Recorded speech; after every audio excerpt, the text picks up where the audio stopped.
What's up guys, welcome back to another video. So finally got the injectors back. The guy said that they weren't terrible, but they were dirty, so he cleaned out a lot of the old fuel deposits that were in the injectors. So he said that if the injectors were causing an issue, it would be at lower RPM, which it does. Got the injectors cleaned out and time to put them back in and see the results. Okay, let's see if I can do this.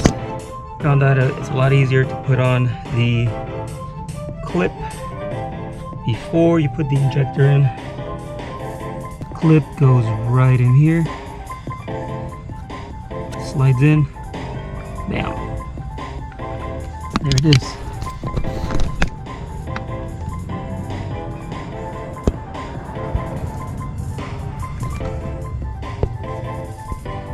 Alright, so now that I got all of the injectors in place, I'm just gonna slide the fuel reel like right over them and get them in there. So all the injectors are in. I didn't film most of the process putting them back in because I did struggle a little bit to put them in there, but the injectors are in. So I'm about to start the car and hopefully we don't have any leaks. If I do, then that's gonna suck.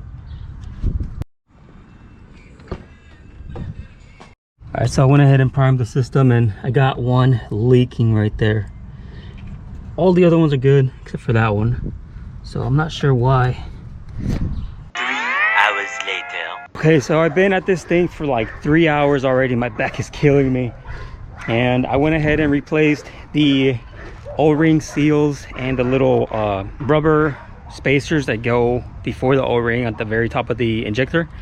I got this right here. So pretty much it's a set of O-rings that you could buy. Good thing they came in the mail after this thing started leaking when I primed the system, because I would have just swapped out to the old ones and that wouldn't have been good. So now the injectors feel nice and tight. Like I want to say they were loose.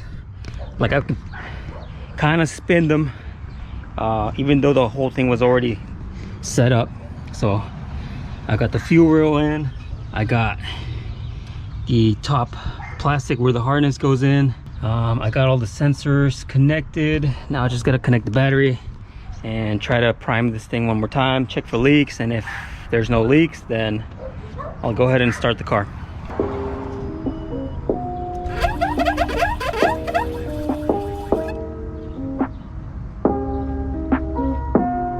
Alright guys, I don't see any leaks. All 6 of them look good, nice and dry.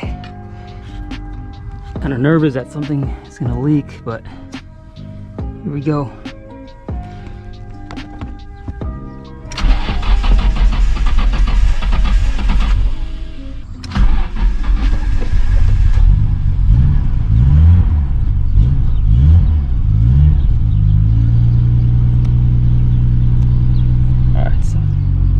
There we go. Whew. I'm gonna let it warm up, check for leaks.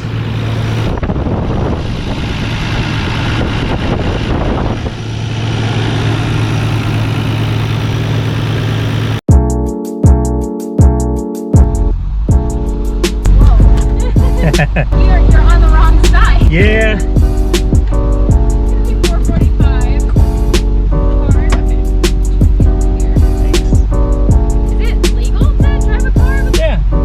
I mean, the mailman does it, right? Trash guys do. Oh, that's so weird. Would you like your receipt? No receipt. Okay. Alright, thank you. Of course, have a great one. You too.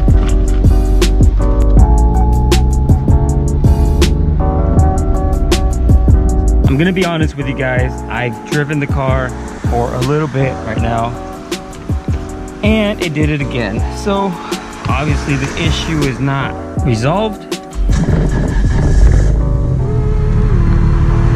The car turned off on me today when I was warming it up. I went back inside the house, and when I came back out, the car was off. So obviously it turned off by itself.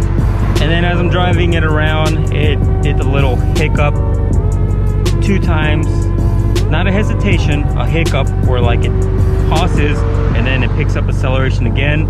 I think I was under 4,000 RPM. I might have been like right at 3,000 RPM when it did the hiccup and it picked up acceleration again. But we're gonna go for a little test drive and show you guys. Maybe if it does it again, it'll pick it up on camera and you guys will be able to see it, but I don't know. Here we go.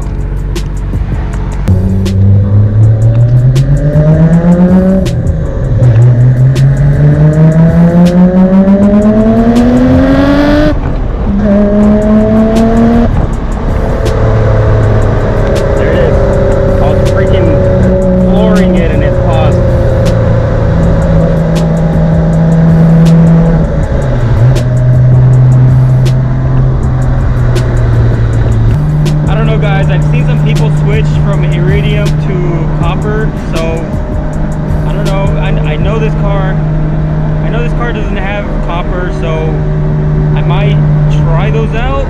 I don't know if it would matter. At this point, I don't even know what to try anymore.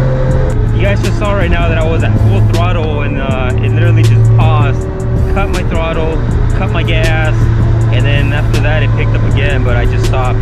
I have the Iridium NGK spark plugs right now. I wonder if like switching spark plugs will help it. Maybe I'll buy like the copper OEM spark plugs for this car, even though the spark plugs that I have on right now are pretty much brand new because I bought them and put them in the car. But reason is I swapped them out for that very same reason. So these are the plugs that I have on the car right now, and these are the ones that it came with. Camera can't pick that up, but yeah,